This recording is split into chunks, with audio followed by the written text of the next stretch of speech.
Wanita itu melepas semua pakaiannya. Telan Yang berenang di kolam renang. Dia ingin menggunakan metode ini untuk memadamkan api di hatinya. Namun, pemandangan yang menawan ini tiba-tiba diganggu oleh suami teman dekat saya. Ternyata baru saja, sudah setengah tahun, An Giang tidak pernah merasakan kegembiraan di tempat tidur. Dia ingin memohon cinta pada pacarnya, namun ditendang dari tempat tidur oleh Taiki karena marah. Dia tidak tahan lagi dan pergi ke lemari es. Ingin menggunakan udara dingin untuk mengurangi api di hati. Namun itu sama sekali tidak berpengaruh. Sementara itu, perasaan Chong Nguyen dan Tio Hai juga mulai terjalin satu sama lain. Keduanya mulai bermain di bawah selimut, tepat saat kita akan resmi memasuki. Tidak ada kondom.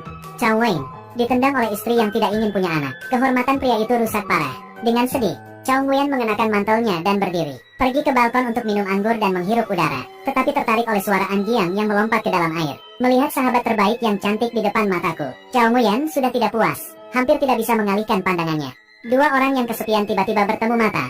Chong Nguyen terkejut dan segera berbalik. An Giang juga berhenti berakting, menatap tajam sosok Chong Nguyen yang berlari. Tenggelam dalam pikirannya. Pagi berikutnya, Tio Hai dan istrinya mengantar An Giang pulang. Setelah tadi malam, Chong Nguyen dan An Giang keduanya merasa malu. Dia melirik sekilas ke arah gadis yang berpakaian sederhana di cermin. Tidak bisa tidak mengingat adegan panas kemarin.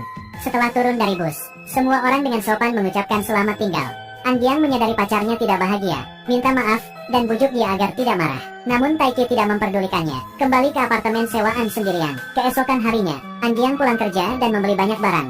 Siapkan makanan untuk pacarmu di hari pertamanya bekerja. Namun Taikai tidak berterima kasih. Baru saja makan nasi yang dimasak oleh An Giang. Baru saja melampiaskan semua amarahnya pada pacarnya. An Giang menantikan kedatangannya untuk menemui keluarganya akhir pekan ini. Taiki melempar sumpitnya. Mengapa kamu terburu-buru? Apakah kamu baru saja berpikir untuk menikah? Tidak, itu karena keluargaku memaksaku. Kukup, dia pergi begitu saja tanpa alasan. Hanya menyisakan An Giang yang duduk tak berdaya di meja.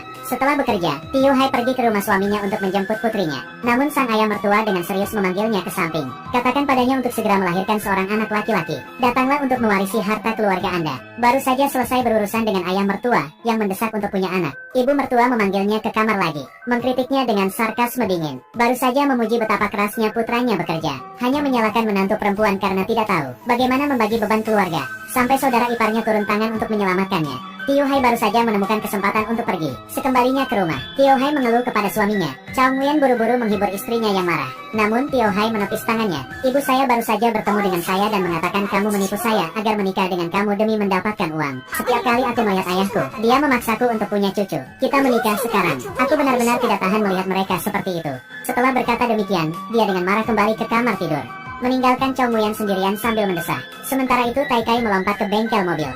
Dia menggunakan uang itu untuk mempersiapkan pembelian